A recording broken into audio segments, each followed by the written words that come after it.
Hi everyone, welcome back. Hope everyone's doing really well. Just want to say sorry for sort of missing a couple of uploads recently. I've just had the week off. It's also the Jubilee weekend here in the UK, and I did also go to London for a couple of days as well, so I've been very busy and didn't really get around to filming. And also, in case you might sort of tell from the sound of my voice, I am feeling a little bit under the weather as well. I've got a slight cold going on, so sorry for the real nasally tones in my voice today, but I'm ploughing on through. So I do have my May Empties video today, and then I've got a couple of project pan videos coming up, so gonna get again back on track. But today is all about my May Empties, and I have 11 products here in front of me. Pretty standard amount of products I tend to get through on a monthly basis. I have one hair care product, two body care products, and then the rest are all skincare products. I have finished off a lot of skincare products this month, so I'm going to talk you through all of these products, my thoughts on them, and whether I would repurchase any of them. Okay, first off, let's start with the hair care product. The one hair care product I've finished off this month is a shampoo, and it's by OGX, and it's the Thick and Full Biotin and Collagen Shampoo. I've always wanted to try OGX hair care products because from, I suppose, the cheaper brands, the more kind of like drugstore, high street type of brands you can get for shampoos and conditioners, I feel like OGX was one of the better ones, and I thought I would try with this one. Thick and full. My hair is quite thin, quite flat, quite fine. It's quite difficult for me to get some volume and sort of lift in my hair, so I thought trying a shampoo like this would be a good idea. And for a cheaper brand, it didn't do too bad a job actually. Smells really lovely, lathers up really nicely, and this bottle took me a good few months to get through as well. And then because it's a drugstore, a cheaper brand, it's quite reasonably priced as well. So I did actually quite like this one. I feel like it gave a little bit of volume to my hair, not a lot, but I'm not really expecting a shampoo to do that. I think it's more mousses, styling products that are going to do that as well.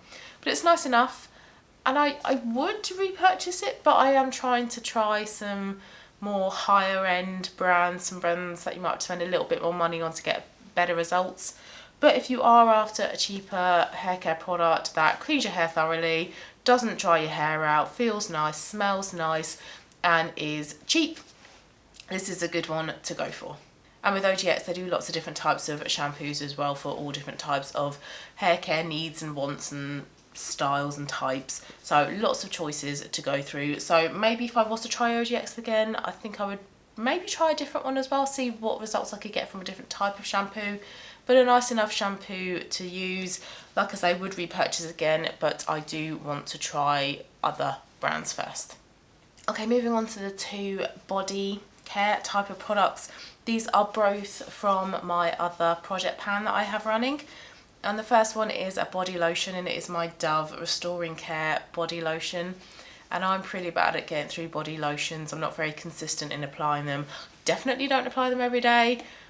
It would be good of me if I could apply them every other day. I don't even achieve that. A few times a week is all I can manage to do with body lotion, but I have finally finished this one off.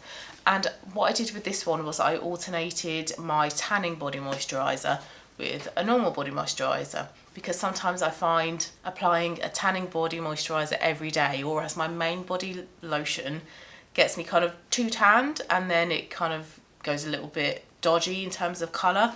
So I like to alternate it, so I'll go with the tanning body moisturizer and then a normal moisturizer and then back to a tanning one. So I found this one for those non-tanning days to be really good. Again, it's a really cheap brand. Dove is a really affordable brand, but it's also really hydrating as well. Sinks into the skin really quickly, so you don't have to be standing there waiting for your lotion to dry before you can get dressed. And the scent is really nice as well. It's quite coconutty, so smells lovely. So a really great all-round body lotion, and I feel like you don't need to spend a load of money on a body lotion. This one for a few quid does the job, and it is 400 mils as well, so you get quite a lot of product. So great on the purse strings, smells lovely, sinks into the skin really nicely, keeps your skin really hydrated as well. So really love that one and would repurchase that one. Oh, third product in, and I'm already struggling with my throat. Okay, next one is a hand cream, and this is a lavender hand cream, and it's from Spa Luxatique, which I think is just from Amazon. I think this was a little sort of stocking filler type present for Christmas a couple of years ago, but it's a real handy 30 ml or 20 ml. 30ml, real handy 30ml size hand cream that you can just keep in your bag, you can keep by your bedside. It's a great travel size product, so really handy if you're the type of person who always likes to have a hand cream on you. And I have cut it open as well, like I tend to do with all of my tubes of products like this. I like to get every last little drop out of it. This one sinks in quite nicely. It doesn't leave your hands really kind of greasy afterwards, and you don't need loads of it as well to hydrate your hands.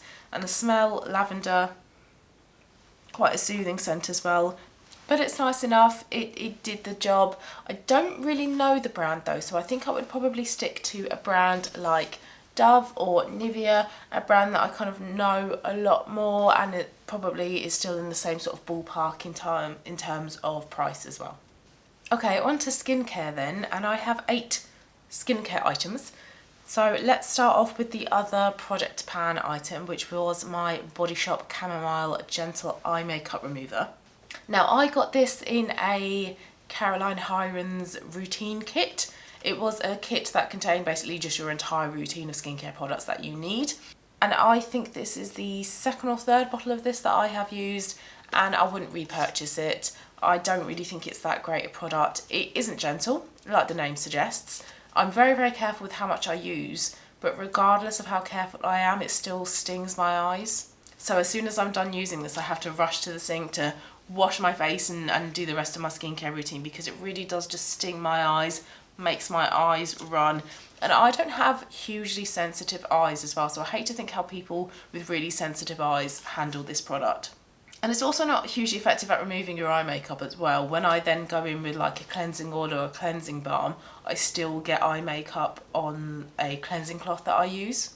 So it's not very gentle, and it's not very good at removing your eye makeup, so I don't rate this product at all. I wouldn't recommend the product. I definitely wouldn't repurchase it. I've tried it enough times now to know that it's not the right kind of product for me. I feel like it's a real unnecessary step in my routine. I would just prefer to use my cleansing oil or cleansing balm to remove my eye makeup instead of relying on a product like this. But I'm glad that I've used it up. I can finally get it out of my collection. It's done. Wouldn't use it again, and I can now, with my Project Pan, start panning another item. Okay, next item is another product from that Caroline Hirons routine kit, and it is a cleanser, and it's by Emma Hardie, and it's the Moringa cleansing balm. Now I really love the LMS Pro Collagen cleansing balm, but it's very fragrant. I mean, I personally love the scent of it. I know some people really hate it, and I think it is a love it or hate it type product, but I love the scent of it. It's full of essential oils, and it just smells like walking into a spa. It's so luxurious. But my issue with that cleansing balm is that it can really irritate my eyes sometimes. If I use it to remove my eye makeup, which is very thorough at doing, by the way, I can't open my eyes whilst I've got it on because it will sting. However, I can open my eyes when I have this cleansing balm on, and this is as thorough as the LMS one is. Still heavily fragranced, but it's a different scent. It's more floral rather than essential oils. Both beautiful, but I know fragrance scent is a real individual thing. But if you don't like fragrance skincare, you won't like either of those cleansing balms. The LMS one will always have like a special place in my heart. I love that cleansing balm. I think it is beautiful. It's a product I will repurchase again and again and again. But if I want to use a cleansing balm that smells just as nice as the LMS one, but I can open my eyes with, then the Emma Hardie one is probably slightly ahead of the other one. And I think they're very, very similar in terms of price as well. And I think they're the same size. This one is 100 grams. It's a lovely product though. I am glad I've tried it, and it was one of the products in the routine kit that I was really looking forward to trying as well. So really, really love this product. Would definitely repurchase that one. I finished off another cleanser this month, a lot cheaper in price, and it's from the Inkey list, and it's the Hyaluronic Acid Cleanser. So of an evening I would use the Emma Hardie one to remove my makeup, and then I would go in afterwards with the Inkey list one, and I would also use this one in the morning as well. It's a gel consistency. You don't need to use much at all, probably like a pea size amount, maybe a little bit more than that. And it lathers up really, really nicely on the skin, and it is really hydrating as well. For a really cheap cleanser, I thought it was brilliant. I love really easy, simple to use cleansers, and this is one of them. It's a squeezy tube, so just squeeze some out into your hand, lather it on your face, wash it off, and you are done. And I like that it's not really stripping on the skin. It is actually really quite hydrating. Great price as well. Really impressed with this one. I would definitely repurchase this one. And the bottle is, how big are you? 150 mils, and I got through this fairly slowly as well because you don't really need that much product. So I like that it's quite cheap, but also it's not one that I'm having to repurchase on a regular basis as well. Really impressed with that one. I really want to try more of the Inkey list because I haven't tried many of their products, but this one, brilliant. Definitely would repurchase that one. I finished off another product from the Caroline Hirons kit actually, so that's 3 this month from that kit that I finished off. And this one is the AHC Essential Real Eye Cream for face. Again, I've cut the tube open, scraped out every last product. And this is a really generous 30ml size eye cream. Eye creams are usually somewhere between sort of like 10 and 15 mils. So it's nice that this is like a small moisturizer sized eye cream. And it's designed that way so you can use it for your face as well if you want to. It's a very hydrating eye cream. I don't feel like I'm ever really wowed by an eye cream though, but I did like this one. I felt like it was quite hydrating, not really greasy, didn't really sink in super quickly either. And although it is more expensive than other eye creams I've tried, it is double the size, so I'm not going to be having to repurchase it on a regular basis. I think I started this at the beginning of the year, so it's taken me a good, I would guess, sort of like 4 or 5 months to completely use this up. So it does last a really good amount of time. So definitely one that I would repurchase, but I'm not wowed by it. Eye creams I find are a real weird product because I don't really see like I can tell much of a difference when I use them, but I do use them because I feel like I should use them. And this was a nice enough one. So yeah, one that I would repurchase, but I can't really rave about it. I finished off 2 serums. The first one was a freebie I got in my Boots order. If I spent a certain amount on La Roche-Posay, I got a freebie. And it's the Pure Niacinamide 10 serum. And it was only small, it's only a little 10ml bottle, just big enough to try it. I think it only took me 2 or 3 weeks, so not long at all for me to use it up. And it's meant to be good for anti-dark spots, repairing, brightening. But I can't say the bottle is big enough for me to notice much of a difference at the moment, so difficult for me to kind of have a big opinion on this product, but I feel like it was nice enough. My skin tolerated it. It was nice to use of a morning before my hydrating products. But yeah, I would probably have been better off trying a full-sized product, full-sized bottle of this to really get a good opinion of it. But nice enough. Maybe it's one that I would try in the future once I've used up my current niacinamide. But yeah, a small bottle. Can't really say a lot else than that because I haven't been using it for a good 2 or 3 months. Okay, nearly there. 3 more products to go and then I can give my poor throat a rest. This one is also from La Roche-Posay and it's the Hydrating Serum. So it's the Hyalu B5 serum. This is a 30ml bottle, but I feel like I got through this really quickly. Now, I was using it twice a day, but I feel like there's been other hydrating serums I've used recently that I've gotten through a lot slower than this one.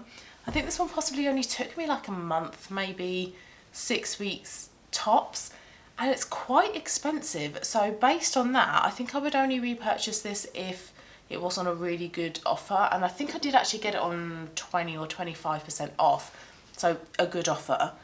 But yeah, I'm just really kind of disappointed with how quickly I got through this product. But saying that, it's a nice hydrating serum, quite kind of sticky and tacky in texture, so I did layer this with a hydrating mist, which I always do, but I feel like this product definitely needs it. However, I do think the Vichy thermal, the very famous Vichy hydrating serum that they do, I feel like that one that I'm using at the moment is a lot better than this one. So I think between the two, I would repurchase the Vichy one. It's nice, but again, I'm not really wowed by it. I'm not going, oh my goodness, my face feels so super hydrated. I feel like the real test with hydrating serums is in the winter when the weather is a lot drier, the elements are a lot harsher on the skin, whereas with the weather at the moment, it's not really testing how well my hydrating serum is performing. So slightly disappointed in this one. It was nice, but I don't feel like it's worth the big price point. I also finished off a moisturiser. I'm finishing off a wide range of products this past month. This is also by the Inkey list, and it's their new Omega water cream. It's their moisturiser. 50ml tube, and I use this in the mornings only, and I really enjoyed this moisturiser. I thought it was brilliant. As the name suggests, it's a water, so it feels very wet on your face. That sounds bizarre, but it does. It feels very fluid, very wet. It's not a super runny moisturiser in consistency though. It's not going to, you know, run down your hands. It does hold its shape quite well, but because it is very fluid, very wet in feeling when you put it on your face, you do have a really long amount of time to play with it, so you can, you know, sort of like massage your face with it quite well, so it doesn't sink in super quickly. But I quite liked that. I quite liked having some time to properly make sure that it was all over my face and I can massage it in really well. And it was also a great base for makeup as well. I feel like my makeup looked quite nice over the top of this. And I used this in conjunction with the Hyaluronic Acid Cleanser, and I feel like these two together were just a really brilliant pairing. I was really impressed with this Omega water cream from the Inkey list, and I would definitely repurchase this. Not sure how well this would hold up, like as I've said, you know, sort of in the winter months. I'm not sure if this is more of like a spring summer moisturiser. But I will repurchase this at some point, so maybe if I repurchase it in the winter, I can tell whether it can, you know, withstand the harsher temperatures in the winter here in the UK. But really love this one. Again, the Inkey list, it's a great price point, so you're not breaking the bank on a moisturiser. Thoroughly enjoyed it, would definitely repurchase it. And I think actually it's my favourite product out of all the ones I finished off this month. And then the last product I used up was an SPF. I finished off about 3 of these in the past before, I think. And it's the Bondi Sands Face SPF 50. Again, I've cut the tube open and scraped it all out. And this is a real generous 75ml tube, which is great because with SPF you are meant to apply quite a bit, and then ideally you should reapply it during the day, but I don't tend to do that. And this one is fragrance free as well, which I really like. So if your face is a little bit sensitive, like mine can be sometimes, it is good to go for fragrance free skincare products. However, what I don't like with this product is that it leaves your face looking very glowy, as in very glowy, to the point where my face looks really oily. And then after I've applied it, I have to keep like doing this and blotting away the oiliness on my face. If you like that real glowy, very dewy type of look, then you would probably love this SPF. But for me, it's just too much. I have an oily T-zone, so I don't really want to be using products that emphasise that and make it look even more oily. So I do really like this SPF, and I think it's brilliant. I think it's a really lovely product to apply. I love how big the tube is, but I just don't like how glowy it is. So I think I have one more tube of this in my bathroom cabinet. So once I've used that one up, I don't think I'm going to repurchase it. The one that I'm currently using, which is by Garnier, I think it's the dupe for the La Roche-Posay Anthelios. That's my favourite one. Love that one. But yeah, this one is just unfortunately a touch too glowy for me. It does make my face look very oily. But it is a great SPF and it's a brilliant price point as well. So I really would recommend this one. But I don't think I would repurchase it, especially as well because I have used it up a few times already in the past. So I feel like I've got a good opinion of this product now. I've used it enough times to really know that I like it, but it's not quite the exact SPF for me. So those were all the 11 products that I used up this month. So a lot of skincare items, and I'm glad that I've used up a few project pan items as well. I hope this was interesting or helpful. If you've thought of using any of these products, then hopefully my opinions have helped. If you have used them as well and you feel the same, or if you have other opinions about these products, please let me know in the comments down below. Thank you so much for watching, guys. I am gonna go and not talk for the rest of the evening because my poor throat, I think, has had enough. But thanks very much for watching, and I will see you again soon for my project pan update. Bye.